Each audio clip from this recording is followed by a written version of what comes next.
बोलो गुरुदेव महाराज की जय। सागर से भी अधिक गहराई है जिसकी, हिमालय से भी अधिक ऊंचाई है जिसकी, आसमान से भी अधिक असीमता है जिसकी, और धरती से भी अधिक सहनशीलता है जिसकी, ऐसे मेरे गुरुदेव को शत शत प्रणाम। जय माता की।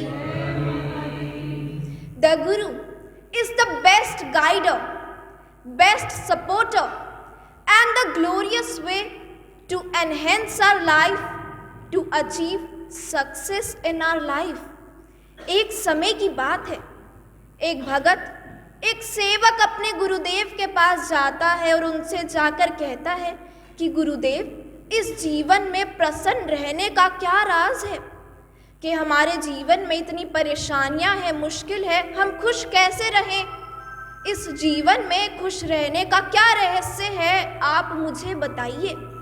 तो गुरुदेव ने कहा कि आपको खुश रहने का राज जानना है तो आप मेरे साथ चलिए, मेरे साथ आइए, मेरे पीछे पीछे आइए। और गुरुदेव अपने भगत को एक जंगल की ओर ले जाते हैं और उस जंगल में एक बहुत बड़ा और भारी पत्थर रखा होता है। तो गुरुदेव अपने सेवक से कहते हैं कि आप इस पत्थर को उठा लीजिए क्योंकि ये आगे जाकर हमारे काम आएगा। तो सेवक अपने गुरु की आज्ञा का पालन करते हुए उस पत्थर को उठा लेते हैं, चुपचाप उठा लेते हैं, कुछ भी नहीं कहते। थोड़ी दूर जाते हैं तो उनके हाथों में दर्द होने लग जाता है क्योंकि पत्थर तो बहुत भारी होता है।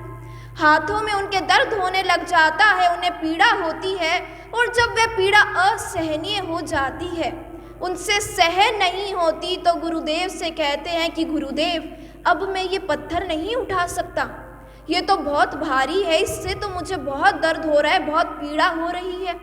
तो गुरुदेव ने कहा कि ऐसी बात है तो आप इसे नीचे रख दीजिए। अगर आपको दर्द हो रहा है तो आप इस पत्थर को नीचे रख दीजिए। और जैसे ही सेवक उस पत्थर को नीचे रखता है, उन्हें बड़ी ही राहत महसूस होती है, उन्हें बड़ा ही अच्छा लगता है, अच्छा महसूस होता है। तब गुरुदेव उनसे पूछते हैं कि आपको कुछ समझ आया, कि आपको कुछ ज्ञात हुआ कि संसार में प्रसन्न रहने का क्या राज है? तो भगत ने कहा कि गुरुदेव, मुझे तो कुछ भी समझ नहीं आया क्योंकि मेरी बुद्धि तो बड़ी ही छोटी है और आपका ज्ञान बहुत बड़ा है। तो इसको समझने के लिए आप मुझे थोड़े सरल शब्दों में विस्तार से बताइए कि आप मुझे इस पत्थर के माध्यम से किस प्रकार समझाना चाहते हैं, प्रसन्नता का रहस्य किस प्रकार बताना चाहते हैं। तो गुरुदेव ने कहा कि आपने इस पत्थर को 1 मिनट के लिए उठाया तो आपको थोड़ा कष्ट मिला, आपने इस पत्थर को 1 मिनट के लिए उठाया तो आपको थोड़ा कष्ट मिला, और अगर आप इसे और ज़्यादा देर के लिए उठाते तो आपको और दुख की प्राप्ति होती। ऐसे ही हम मनुष्य अपने जीवन में करते हैं। हम अपने जीवन में क्या करते हैं?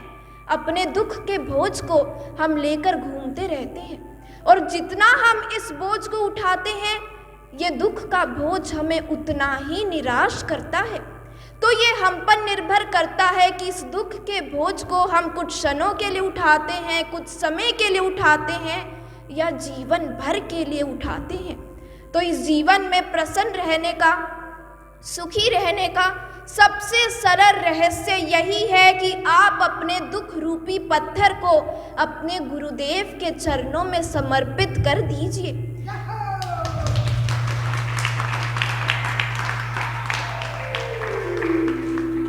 अपनी मुश्किलों को, अपने परेशानियों को, यहाँ तक कि अपने अहंकार को, अपने घमंड को, अपने आलस को अपने गुरुदेव के चरणों में समर्पित कर दीजिए, तो हमारा ये जीवन सुखमय हो जाएगा। हमें और कुछ करने की आवश्यकता नहीं पड़ेगी। अपने गुरु पर अपने दुखों को छोड़ दीजिए, क्योंकि जितना हम एक जीवन में करते हैं, जितना हम इस पूरे जीवन में करते हैं, इस पूरे जन्म में करते हैं, उससे कहीं ज़्यादा गुरुदेव एक पल में कर देते हैं, एक क्षण में कर देते हैं, और हमें पता भी नहीं चलता।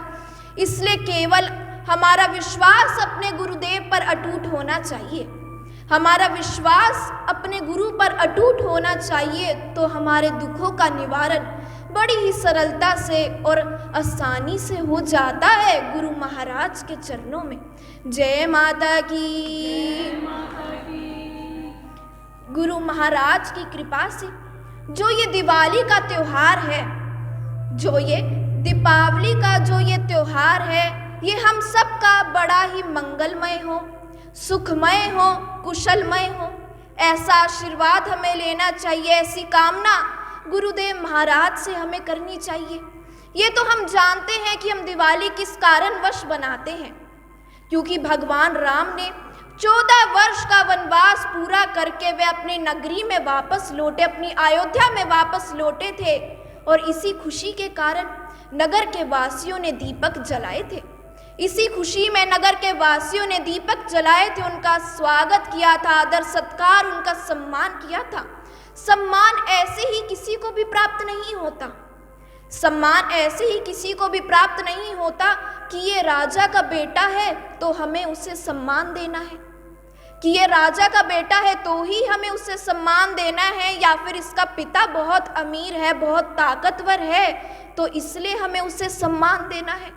अपितु सम्मान तो हमें अपने व्यवहार के कारण, अपने अच्छे स्वभाव के कारण, अपने कर्मों के कारण, अपने साथ के कारण, अपनी वाणी के कारण हमें इस जीवन में सम्मान की प्राप्ति होती है। तो हमें भगवान राम के जीवन से सीखना चाहिए कि उन्होंने अपने जीवन में कितने दुखों को उठाया है, वनवास को भी काटा है, किस लिए? एक सत्य की स्थापना के लिए, इस संसार में एक सच्चाई की स्थापना के लिए। और भगवान राम ने फिर कृष्ण के रूप में भी मुसीबतों को उठाया, किसके लिए? धर्म की स्थापना के लिए। अमृत तो राहु और केतु ने पिया, अमृत तो राहु और केतु ने पिया, परंतु अमृत पीने के बाद भी वे असुर ही रहे, अमृत पीने के बाद भी वे राक्षस ही रहे। और भगवान शिव ने विष पिया, परंतु विष पीने के बाद भी वे देवों के देव महादेव रहे। तो कहने का तात्पर्य,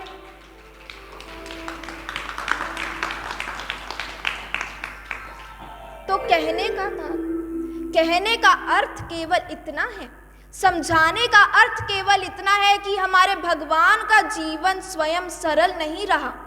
स्वयं हमारे भगवान का जीवन जब सरल नहीं रहा, जो स्वयं शक्तिशाली है, इस ब्रह्मांड को रचने वाले हैं और समय आने पर वे विनाश करने वाले हैं, तो स्वयं भगवान का जीवन सब सरल नहीं रहा, तो हम तो मनुष्य हैं, तो हम तो इंसान हैं, हम शक्तिहीन हैं, तो हमारा जीवन कैसे सरल हो सकता है?